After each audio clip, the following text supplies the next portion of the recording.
Selamat pagi saudara, saatnya kami menemani awal hari Anda selama 30 menit ke depan dengan beragam informasi dari berbagai daerah di tanah air. Bersama saya Edwin Chan, inilah Jurnal Nusantara, selengkapnya di Kompas TV, independen, terpercaya.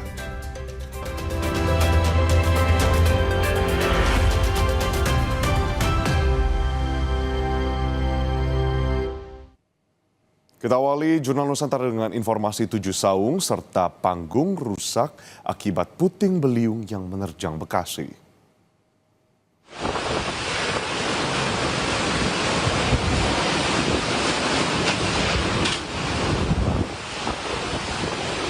Angin puting beliung yang terjadi di wilayah Kota Bekasi, Jawa Barat merusak sejumlah fasilitas wisata di situ Rawa Gede.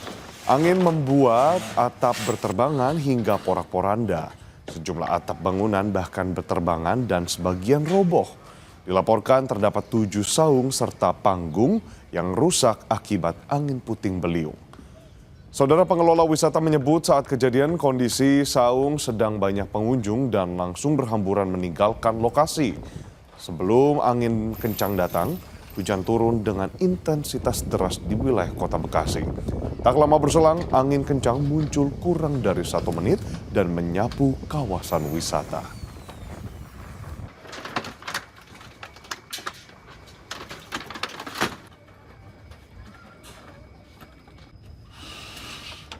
Sekitar kurang lebih jam 4. Itu angin muter dari arah utara, muter, dari rubuh semua nih. Panggung pertama belum, yang kedua kalinya dari sana, dari selatan ya. Atau balik lagi angin muter seperti kipas angin ini, kenceng, ya itu rubuh semua. Jadi alhamdulillah begitu pengunjung sudah bergeser, rubuh. Polda Sumatera Barat akan memeriksa polisi yang mengawal rombongan yang swafoto di tikungan Sitinjau Lawik, Sumatera Barat. Jika ada pelanggaran, Saudara Propam Polda Sumbar akan memberi sanksi.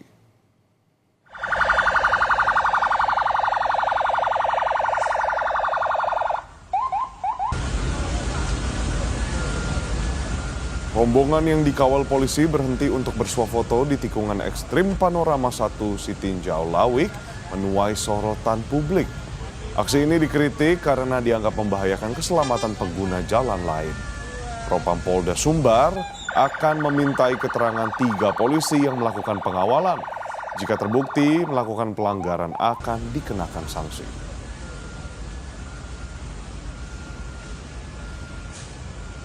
Dugaan pelanggaran sementara kita ambil keterangan dulu, keterangan yang lengkap, kronologis seperti apa, dari mulai tadi disampaikan dari perjalanan sampai ke tempat tujuan, keterangan-keterangan yang diambil, nanti baru kita bisa simpulkan apakah masuk kena disiplin atau hanya teguran lisan sementara, nanti yang menentukan dari pihak Propam.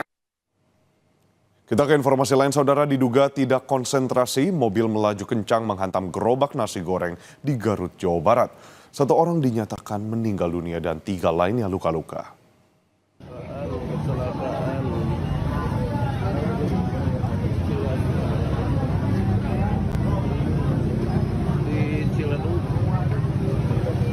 Kecelakaan terjadi di Jalan Raya Ciledug, Kecamatan Garut Kota, Garut pada Minggu malam. Mobil melaju kencang dari arah Jalan Ahmad Yani menuju ke kawasan perbatasan Sukadana. Sopir yang hilang kendali langsung menghantam gerobak pedagang nasi goreng serta sepeda motor yang berada di sisi kiri jalan. Kejadian ini dipicu karena kondisi pengemudi yang dilaporkan tidak stabil saat mengemudikan mobilnya. 4 orang menjadi korban, di mana 1 diantaranya meninggal dunia.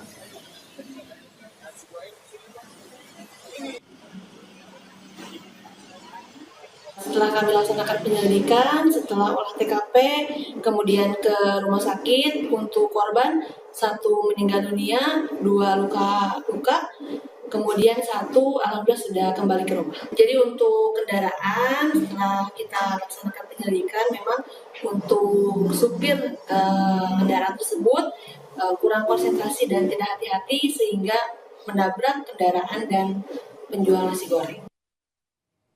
Yang juga jadi sorotan, saudara, kenaikan harga kedelai memukul industri pangan lokal. Salah satunya produsen tahu. Selain harga kedelai, naiknya harga minyak goreng curah dan plastik kemasan juga dinilai memberatkan. harga kedelai sebagai bahan baku utama terus merangkak naik. Belum lagi harga minyak goreng curah dan plastik pengemas yang ikut-ikutan mahal. Bagi perajin tahu di Kelurahan Tandang, Kecamatan Tembalang, Kota Semarang, kenaikan ini bukan sekadar angka, namun terasa di dapur produksi. Modal yang harus dikeluarkan pun membengkak. Agar produksi tahu bisa tetap berlangsung, sebagian perajin mencoba menyiasati keadaan. Salah satunya Joko Wiyatno yang memilih mengurangi takaran kedelai. Jika biasanya dalam sehari dibutuhkan 8 kuintal kedelai untuk memproduksi tahu, kini takarannya harus dikurangi. Selain itu, ukuran tahu pun terpaksa diperkecil. Sementara untuk menaikkan harga tahu tidak bisa ia lakukan secara sepihak karena harus ada kesepakatan dari seluruh perajin tahu di Kota Semarang. Selain kedelai, beban perajin tahu pun semakin berat dengan naiknya harga minyak goreng curah dan plastik. Ya, untuk bisa berjalan, bisa eksis dalam pabrik tahu kan kita mensiasatinya dengan pengurangan dari takaran tadi. Takaran kedelainya kita kurangi walaupun enggak sebanyak yang bisa itu.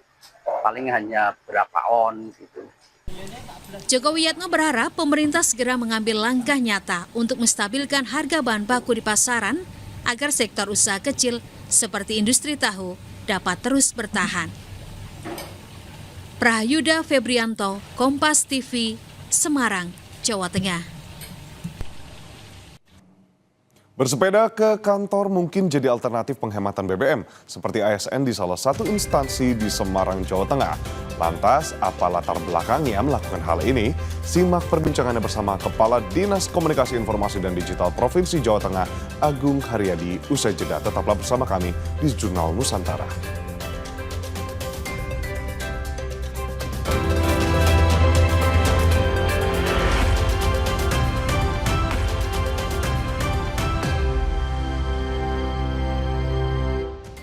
ASN di lingkungan Dinas Komunikasi Informatika dan Digital Provinsi Jawa Tengah mulai menerapkan kebiasaan baru dengan bersepeda ke kantor atau bike to work. Selain menghemat BBM, saudara, kebiasaan baru ini juga dinilai membawa dampak kesehatan. Bike to work atau bersepeda menuju tempat kerja mulai dilakukan oleh sejumlah ASN Dinas Komunikasi Informatika dan Digital Provinsi Jawa Tengah. Kebiasaan baru ini menyusul adanya surat edaran dari Gubernur Jawa Tengah pada Sabtu lalu sebagai upaya penghematan bahan bakar minyak. Bahkan Kepala Dinas Komunikasi Informatika dan Digital Komdigi Provinsi Jawa Tengah, Agung Haryadi juga turut bersepeda menuju kantor Komdigi.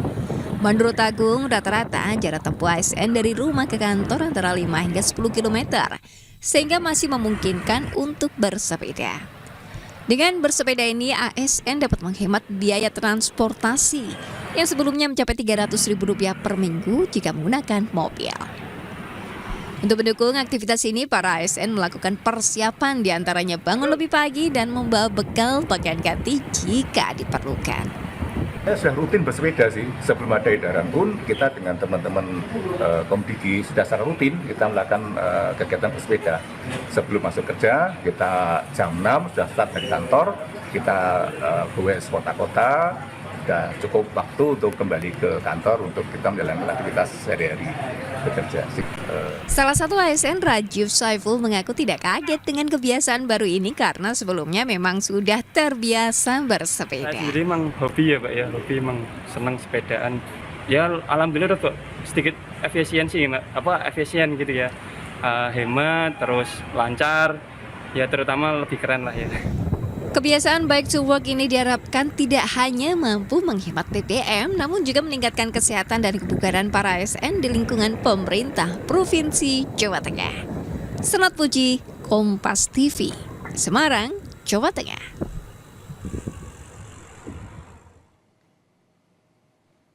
Saudara, Diskom Digi Jateng menerapkan bike to work demi menghemat BBM. Nah, ini sudah bergabung bersama dengan kami untuk berbincang Kepala Dinas Komunikasi Informasi dan Digital Provinsi Jawa Tengah, Agung Haryadi. Selamat pagi Pak Agung. Ini Selamat sudah pagi. tampak sekali semangat dengan jersinya. Ini mungkin boleh dijelaskan Pak, habis Iya. sepedaan kah atau bagaimana? Dan sebenarnya apa yang melatar belakangi program Back to Work ini? Lantas juga apakah ini berupa imbauan saja atau sudah resmi memang diaplikasikan untuk ASN-ASN? Iya, terima kasih. Jadi ini saya masih pakai jersey ini. Saya masih tadi bersepeda dari rumah pukul 5:30, ya kira-kira jarak tempuh 10 kilo ke kantor dengan waktu kira-kira 20 menit. Jadi kenapa kita melakukan kegiatan bersepeda? Memang sejak awal saya ini gemar sepeda. Nah kemudian dan saya bergabung dengan komunitas sepeda, terutama road bike. Nah kemudian saya gabung dengan rekan-rekan di Komdigi dan rata-rata mereka juga mempunyai sepeda dan mereka juga para pesepeda. Maka sebelum ada edaran kami ajak mereka untuk melakukan olahraga bersepeda sebelum masuk kantor.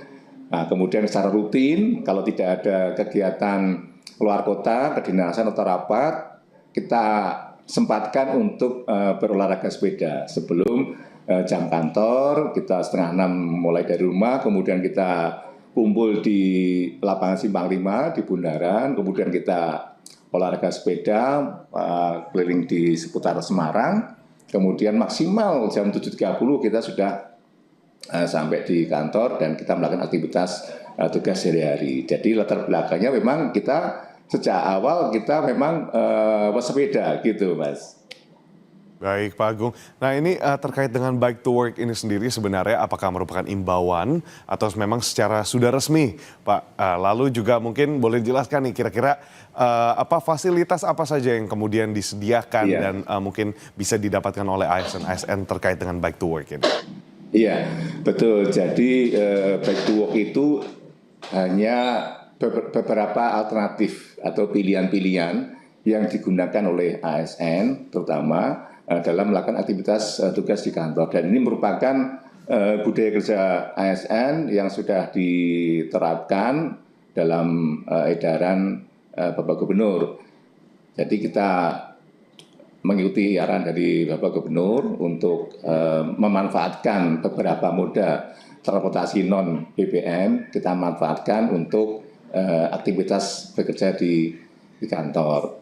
Sehingga kita pun sifatnya kita menghimbau kepada ASN yang ada di Komdigi yang mempunyai sepeda dan jarak dari rumah ke kantor itu cukup relevan, kira-kira 10 kilo dan tidak begitu ekstrim topografinya.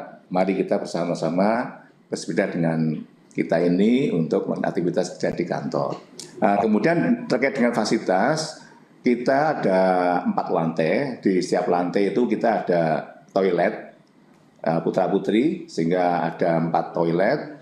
Kemudian di luar, di fasilitas umum juga ada 2 toilet, sehingga total ada 6 toilet putra-putri. Sehingga itu cukup memadai bagi ASN yang setelah berolahraga bersepeda untuk berganti dan bersih-bersih untuk kembali lagi bertugas sehari-hari di kantor. Dan untuk area parkir untuk sepeda saya kira lebih fleksibel. Dan kita pun punya ruang gudang gitu, itu bisa digunakan untuk tempat parkir para pesepeda di lingkungan Diskomdigi. Begitu, Mas. Tentunya Pak Agung ini jadi sebuah hal yang menarik karena ada manfaat, bukan hanya menghemat BBM tadi. Nah ini mungkin boleh diceritakan kepada kami, kira-kira sudah berlangsung berapa lama ini dan manfaat apa saja yang kemudian dirasakan. Nah mungkin juga ada tantangan Pak ini kemudian untuk para teman-teman ASN atau mungkin dari Bapak sendiri juga ada tantangan nih sambil ngelihat jalan mungkin ada beberapa jalan yang harus dievaluasi atau bagaimana Bapak ini? Ya betul sekali, jadi dari sisi kemanfaatan, karena memang saya sudah lama sejak 2008 saya sudah melakukan aktivitas bersepeda. Dulu pakai MTB, kemudian beralih ke road bike. Dan memang dampaknya luar biasa untuk kebugaran tubuh. Jika ketika kita bugar pasti kita sehat. Kalau sehat tapi belum tentu bugar. Maka utamanya adalah kita meningkatkan kebugaran jasmani kita. Kalau di statistik itu tingkat kebugaran jasmani masyarakat Jawa Tengah untuk usia produktif itu memang masih kurang. Maka ini sebagai salah satu kita mengkampanyekan untuk berolahraga sambil bekerja sehingga kita sehat, bugar, dan produktif. Itu harapannya seperti itu. Nah, kemudian terkait dengan tantangan yang dialami, tentu ini berkaitan dengan tantangan masalah personal, kemudian tantangan lingkungan. Kalau secara personal, ya pasti kita dituntut bangun pagi jam 5. Kalau yang Muslim harus tentu setelah subuh, setelah itu siap-siap jam 5:30 paling tidak harus berangkat dari rumah. Dan kemudian topografi Semarang itu kan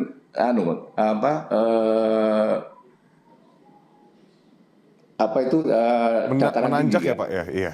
Ya, dataran tinggi, ada Semarang atas, ada Semarang bawah. Ya. Nah, ini bagi rekan-rekan yang rumahnya tinggal di Semarang atas itu juga menjadi kendala. Maka kami tidak memaksa kepada rekan-rekan yang memang dari sisi topografinya itu menanjak di perbukitan, kami tidak memaksa. Jadi yang paling tidak jaraknya 10 kilo lah. Itu kita harapkan kita bisa olahraga bersama dengan bersepeda kita ke kantor. Nah, kemudian konsisten ya. Namanya olahraga kami pun dari komunitas sepeda itu pun tidak konsisten. Kadang-kadang pas ada masa kita agak ada kejenuhan, itu pasti akan turun, akan berkurang. Nah, itu ritme-ritme itu yang perlu kita kawal, kita jaga, kita motivasi terus agar konsisten dalam bersepeda, berolahraga sambil menuju ke tempat kerja. Kemudian yang tantangan kedua, tantangan lingkungan. Ketika nanti masuk musim penghujan, itu juga menjadi tantangan kita tersendiri. Udah hujan terus, ya jalannya becek, itu juga menjadi tantangan kita untuk bersepeda ke kantor. Karena juga tentu kurang nyaman, kemudian jersey kita juga kotor, jalan juga penuh dengan kendaraan, juga kurang nyaman tentu untuk bersepeda ketika kondisi jalan becek, apalagi kondisi hujan, itu juga menjadi tantangan mengenai cuaca. Kalau infrastruktur, saya kira di seputar Semarang, Jawa Tengah sudah cukup mantap untuk kita melakukan bersepeda, karena tidak ada jalan yang ekstrim, yang rusak itu hampir tidak kita temui di sepanjang rute perjalanan kami untuk menuju ke kantor dan kita berolahraga di sekitar Semarang. Masih cukup, cuman itu tadi dua hal tadi, masalah personality dan masalah lingkungan. Ketika terjadi musim ekstrim, hujan, itu menjadi kendala, tantangan tersendiri itu, Mas. Ya, baik. Kalau kita berbicara soal kesehatan, pastinya semua orang punya preferensi masing-masing seperti itu ya Pak ya, substitusi. Tapi ini juga jadi gerakan yang baik sekali. Nah, mungkin ini boleh ada pesan untuk rekan-rekan dari mungkin sesama ASN yang masih ragu dalam menerapkan bike to work gitu Pak. Ini mungkin bisa jadi inspirasi untuk daerah lainnya. Iya, jadi begini. Respon rekan-rekan ASN itu juga cukup tinggi. Itu kita pantik. Waktu itu kami inisiatif, saya minta staf untuk menghubungi beberapa OPD yang mereka punya komunitas goes untuk kita ajak bareng-bareng kita mengkampanyekan bike to work. Luar biasa Mas respon dari teman-teman ASN. Kemarin dengan hanya kita by WA aja itu sudah terkumpul sekitar 80 lebih. ASN ngumpul, kita olahraga dulu, bersepeda, kemudian kembali ke kantor masing-masing. Dan Pak Gub berkenan untuk hadir juga sama Pak Sikda. Ketika kita sudah ngumpul banyak, Pak Gub mengetahui ada ASN bersepeda, Pak Gub ikut bergabung sama Pak Sikda. Dan itu bagi kami membanggakan bahwa ini mudah-mudahan ini membawa dampak yang positif pada rekan-rekan ASN di lingkungan Pemkot Jateng untuk kita membudayakan kerja kita dengan bersepeda salah satunya. Karena di edaran Bapak Sekda, seminggu sekali setiap hari Jumat bagi yang WFO diharapkan untuk bersepeda, jalan kaki atau lari menuju kantor. Itu salah satu edaran resmi dari Bapak Sekda. Baik. Dan kami sudah siap dan rekan-rekan ASN sudah support, dan kemarin beberapa OPD sudah men-share di IG-nya, sudah menyampaikan pada hari Jumat mereka sudah melakukan aktivitas-aktivitas berolahraga menuju kantor. Ada yang jalan, ada lari, ada yang bersepeda. itu sudah ditunjukkan kepada kita semuanya bahwasanya ASN sangat support adanya budaya kerja baru ini, begitu. Baik, Dan Pak satu Agung. lagi kami pesan kepada rekan semua ASN bahwa bersepeda atau berolahraga itu tidak ada sia-sianya. Itu punya manfaat yang luar biasa untuk kebugaran jasmani kita sehingga kita menjadi ASN yang produktif. Itu saja. Mari kita bersama-sama untuk berolahraga sembari kita bertugas di kantor. Jadi seperti luar itu. Biasa. Luar biasa, nanti mungkin kalau saya lagi berkunjung ke Semarang, saya ikutan sepedaan ya Pak ya. Oke, siap. Terima kasih banyak Kita kawal atas nanti, Mas. waktunya Pak Agung Haryadi, Kepala Dinas Sama-sama. Komunikasi Informasi dan Digital Ya. Provinsi Jateng. Selamat bertugas Bapak, selamat beraktivitas kembali. Terima kasih. Terima kasih. Saudara, usai jeda kami kembali hadir dengan informasi dari daerah lainnya. Jangan kemana-mana, tetaplah di Jurnal Nusantara.